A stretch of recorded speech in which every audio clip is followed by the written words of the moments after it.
নমস্কার বন্ধুরা, আমি গৌরব। আমি কথা বলবো খাদান সিনেমাটির একটি ছবি ভাইরাল হয়েছে সেটা দেখলাম, ঠিক আছে? দেব সেটা শেয়ার করেছে।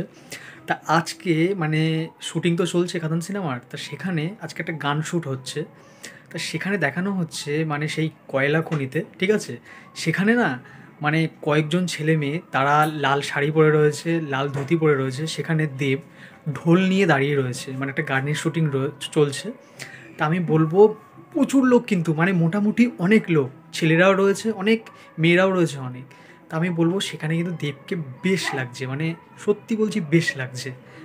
এরকম বড় স্কেলে এইসব কিন্তু দক্ষিণের দিকে, হিন্দির দিকে হয়, ঠিক আছে? হিন্দি সিনেমায় হয়, এটা বাংলা সিনেমায় অনেক আগে হতো। এইটা কিন্তু সেই নতুনত্ব বলে না, সেই নতুনত্ব ব্যাপারটা বেশ লাগছে। বাংলা সিনেমায় কিন্তু, কমার্শিয়াল সিনেমায় গান হয় আমি দেখেছি, ঠিক আছে? গান হয়, কিন্তু সেরকম না যেই বাজেট তো বেশি লাগে, যত ছেলেমেয়েদের নেবে বাজেট তো বেশি লাগে। সেটা দেব কিন্তু খরচ করছে কেন? 2024 সালের সবচেয়ে বড় সিনেমা এটা। সেটা তোমরা দেব দেব বলে সার্চ করো ফেসবুকে, তোমরা যারা দেব তোমাদের ফেসবুকে নেই, দেব বলে সার্চ করো, তোমরা দেখতে পারবে সেখানে দেব শেয়ার করেছে। সেখানে সেই সব ছেলেরা শুটিং হওয়ার পর দেব দেব বলে রীতিমতো চিল হচ্ছে, বুঝতে পারছো? দেবের তো ফ্যান সবাই। আমি বলবো এই শুটিংটা কিন্তু বেশ লাগছে, দেবকে ভালো লাগছে। দেব দাঁড়িয়ে রয়েছে, একটা ঢোল নিয়ে দাঁড়িয়ে রয়েছে, বেশ। এখানে একটা মোটামুটি নাচের গান ঢোকানো হবে, ঠিক আছে? ভালো, এই সিনেমাটি কমার্শিয়াল সিনেমা যে আবার ফিরে আসছে, এটা দেখে আমার খুব ভালো লাগলো আর বেশ লাগলো। কাপড়টা না কিছুটা কীরকম বলো তো, সেই পুরোনো দিন না, আমি বলতে চাচ্ছি যেটা হচ্ছে সাঁওতালরা বা আদিবাসীরা যেরকম কাপড় পরে বা যেরকম ধুতি পরে না, সেরকম ছেলেরা পরে রয়েছে ধুতি, খালি গায়ে রয়েছে, আর মেয়েরা পরে রয়েছে হচ্ছে শাড়ি, ঠিক আছে? লাল লাল কালারের সব কিছুই। বেশ লাগছে, মাঝখানে দেব থাকবে, আর এখানে যদি যিশু সেনগুপ্ত যদি নাচে, যিশু সেনগুপ্ত, তাহলে তো বেশ হবে, বেশ ফাটাফাটি হবে। আমি বলবো আমার কিন্তু বেশ লেগেছে।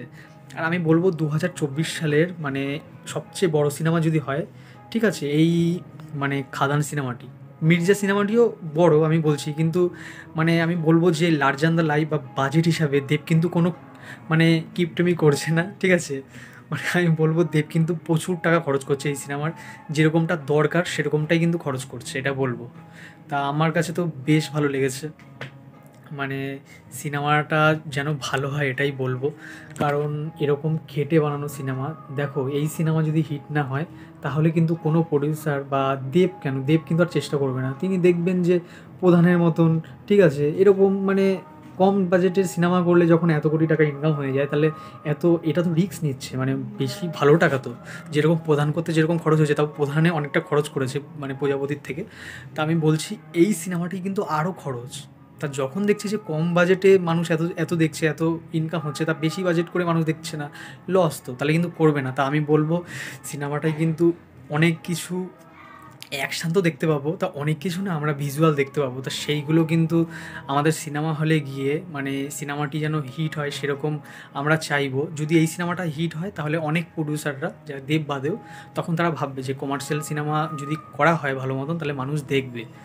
আমাদের আশা আছে, আমরা যারা বাঙালি দর্শক আছি, তারা কিন্তু বাংলা সিনেমা দেখি। এখন এরকম করলে কিন্তু হবে না যে শাহরুখ খানের পাঠান জওয়ান আসলে দেখতে যাবো, আর বাংলা সিনেমা যদি কমার্শিয়াল সিনেমা সেটা ভালো হয় আসুক, তখন নাক সিটকোবো বাংলা সিনেমা বলে। এটা করলে কিন্তু হবে না।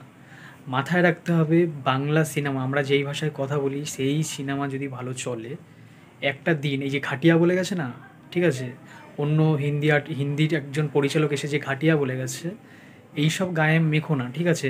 একটা টাইমে যদি আমরা ভালো কিছু করতে পারি, যদি আগের জায়গায় যেতে পারি, ওরা এসে লাস্টে আমাদের এখানে এসে সিনেমা করবে, যেরকম দক্ষিণের দিকে হচ্ছে। দেখেছেন জওয়ান সিনেমাটি দক্ষিণের কিন্তু ডিরেক্টর করেছে, অ্যাটলি, ঠিক আছে? সেরকম আমাদের সিনেমা যদি ভালো চলে, তাহলে সে তখন অন্য জায়গা থেকে, তখন বলিউড থেকেও অভিনেতারা এসে কাজ করবে, ঠিক আছে? আমি এটাই বলবো যে এই সিনেমার গানের শুটিংটা কিন্তু অনেক লোক নিয়ে করছে। এটা আগেও শোনা গিয়েছিল যে, শোনা গিয়েছিল অনেক আগেই যে দেব একটি টাইটেল সং শুটিং করবে, সেখানে প্রচুর ছেলে মেয়েদের নেবে। সত্যি আজকে পর্বটা আমি দেখলাম, দেখে সেটাই ফিল হলো যে হ্যাঁ, প্রচুর ছেলেমেয়েরা কিন্তু রয়েছে, আমি এটাই বলবো। আমি বলবো মানে সিনেমাটি থেকে অনেক আশা আছে, মানে সিনেমাটি যখন রিলিজ হবে আমি চাই মানে সিনেমাটি যেন ব্যাপক ব্যবসা সফল হোক, যেন এরকম এইসব সিনেমা যদি ব্যবসা সফল হয় তাহলে আরও 10টা সিনেমা, কমার্শিয়াল সিনেমা প্রডিউসাররা করতে সাহস পাবে। তাই এটাই বলবো যে খাদান হোক বা মির্জা হোক বা যে কোনো কমার্শিয়াল সিনেমা হোক সেটা যেন চলে আর ভালো হয় যেন গল্প, এটাই বলবো যে ভিডিওটি যদি ভালো লেগে থাকে তাহলে লাইক, শেয়ার অ্যান্ড সাবস্ক্রাইব করো, বন্ধুদের সাথে শেয়ার করো, বেশি বেশি করে সাবস্ক্রাইব করো, এটাই বলবো। আর লাস্টে একটাই কথা বলবো, সিনেমা দেখো, ভালো থাকো।